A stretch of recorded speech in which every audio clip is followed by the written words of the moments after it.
40-something years old when he started that, okay? There's a lot of people in their 50, 60 years old that have turned their lives around.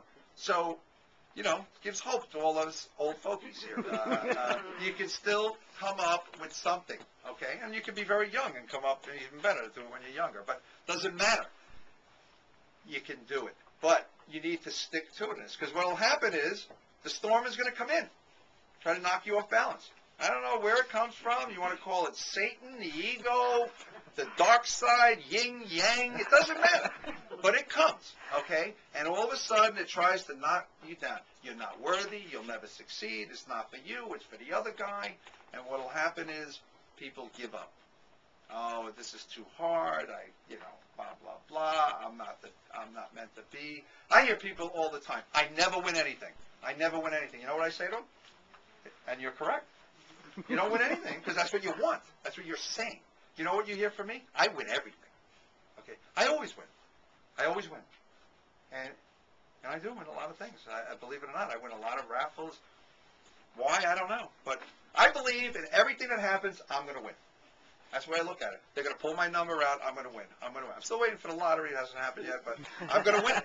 I'm going to win that lottery. So what are we going to do? First of all, you need to put it into action, right? You need to have a pleasing personality. To me, that's crucial. When I hire people that work for me, the first thing I say to them, look, we can teach you everything you want to know about real estate sales. Anything sales, you can sell anything.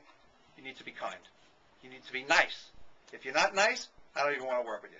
If you're not nice, no good. Got to have a pleasing personality. You need to be grateful. You need to smile a lot. You need to put your affirmations on your index cards. Now, nobody can say they don't have index cards. We gave you. Okay? You have 3 index cards. 2. 2. All right. You have 2. You don't want too many intentions anyway. Okay? So you need to write something down. Okay? And you need to read it morning and night. Are you committed to do that? Only you can answer that. 99% of the people won't do it. Why? I don't know. I'm 1%. I'm doing it. Okay? This whole class has reaffirmed to me there's other things I'm doing in my life, and I slip away just like anybody else, and I do more visual in my head, and I get away from the cards. I'm going back to the cards. You know, I'm going to do it too. More. I don't just spin it out there. I believe in it. Okay? And you need to do it morning and night, and you also need to visualize it happening. Okay? And acting as if it's occurring. 4 things, remember. Write it down. Repetition, visualize, acting as if. If you get nothing out of those, remember that. That's the process, okay? And combined with faith, you need to have faith in it. So, you want to just write your affirmations down, repeat them every day, visualize it happening. Like if you're writing down that I am going to open a store, see yourself turning the key. Going into the store, okay? Whatever it is, you know, whatever your thing is. Visualize it. And then acting as if you already own the store. Don't walk into a store you don't own and take over. But, you know, whatever it is, I'm just giving you an example. But, you know, see yourself, you know, I'm wealthy. I have plenty of stuff. Everything's good, okay? And be present. That's another thing we try to do. Don't go too far in the future. Be the best you can be today, wherever you are, because what you do today, you know, don't worry about the future. Do something today that'll help the future. Don't get caught up in the past. Learn from the past without thinking. If you have a negative past, I'm not the big therapy person. Now, if you have to get over something, you need to get over it, okay, and do whatever you can. But I'm not a big revisiting all the negative stuff because you know what? I'm thinking about it and I'm manifesting it again. That's my opinion. If anybody's under any therapy here, I'm not shaking you off that. But I believe I look at it, I learn from it, I move on, and now I think forward, positive. Okay. Be open to opportunity because what will happen? Things are going to show up in your life. You can't be shy. If you have an opportunity to be with some person, you know, I even heard, I'm a big Marianne Williams fan too, A Course in Miracles, same stuff, it's all great stuff. I listen to my Miracle Thought every day. I don't know if you guys listen to that. I love her. She mentioned you could be on an airplane, okay? How many people on an airplane, you got somebody next to you and you're like, I hope they don't talk to me. I don't want to talk to them.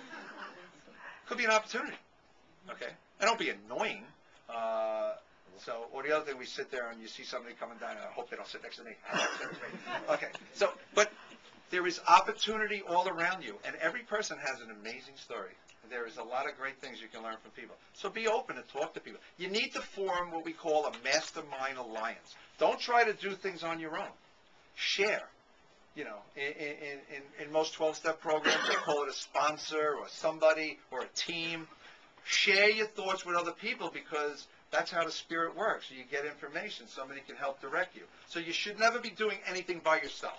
Okay? Even if you're an individual tennis player, you should have a coach. You know, have a coach, a team member, a mastermind alliance is what Napoleon Hill calls it. Go the extra mile. Okay? Give you a sales thing. If they say you need to call 100 people every day, call 200. Go further than what they tell you to do. If you go to the gym, you need to work out for 20 minutes, work out for 40 minutes. Okay? Go the extra mile. Okay? This is how it works. Because every seed you sow, or everything you do, be kind to people, be nice to people, is going to come back to you. It's going to come back to you, what you sow out there. And it's going to come back 10 times over. Overwhelming abundance. Be enthusiastic. What does enthusiasm mean? Anybody ever look it up? Nobody ever looked it up? It means, in the old days, it meant spirit within. Enthuso is God within. That's where that word came from. Be enthusiastic. Let the Spirit come out of you. Be upbeat. You know. Who likes being around and working or be with enthusiastic people? Okay? People like that. You know, or being with the person, I hate this day. This job stinks. Oh, my God. What, this boss, he's a creep. Blah, blah, blah, blah, blah. Be enthusiastic. Watch your thoughts. Are we responsible for every thought we have? No. They keep coming. They keep coming. It happened to me, a little story. I was at a place, and I was supposed to speak at this place, and somebody showed up at the last minute that was supposed to speak that wasn't in the book and drove a long way for whatever reason. And I must admit, the first thought that popped into my mind was, F you, you ain't speaking. That went right into my head. You're not, it was a little old lady. I was like, this is what came to my head. Thank God I didn't spit that out. Okay, and I thought, fine, you know, obviously you should speak. Okay, but this is what happens to us. Thoughts keep coming. Okay, so if you have negative thoughts, doesn't mean you're a bad person, but you need to focus on how to discard them and focus on positive things. And that takes work. Okay, it takes discipline to do that because, you know, how many thoughts you get a day are unbelievable. They just keep coming and coming and coming. So you need to just work on slowing the mind down. I always liked, and actually learned this from Don, was the longer period from the moment of stimulus that your response is, the better the response will be. Because normally if a stimulus occurs, the first response that I learned was boom. Okay, and that's not a good response in today's day and age. So I pause when agitated, stop, think, make your action. But focus. How do you stay focused? You need to read things, positive materials. I stopped. There's no more, very limited Hannity and Combs, Bill O'Reilly, open it up with the morning. Let me turn on the news and get the latest murders. No, none of that. Now it's like, take the iPod, put the headphones, Marianne Williamson, Kelly Howe, Napoleon Hill, positive stuff, just music. That's how I start my day. And I have found that has changed my life. I do believe the early morning, late evening is the best time when our minds take this type of stuff.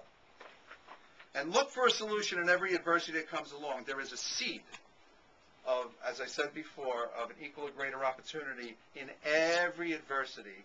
What is it? Now that seed might take a while to nurture. And you know, and there's going to be many things. You're going to say, well, what about death and this and that?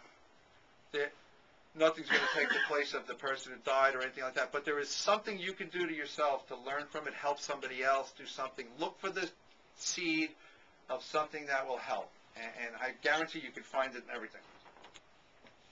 And then the final thing really is you need to work on everything. Physical, mental, financial, spiritual well-being. Take care of yourself. The better you take care of yourself, the better you will become a vehicle that is open, less blocks, allows the Spirit to come through you, be a channel, and help all other people. So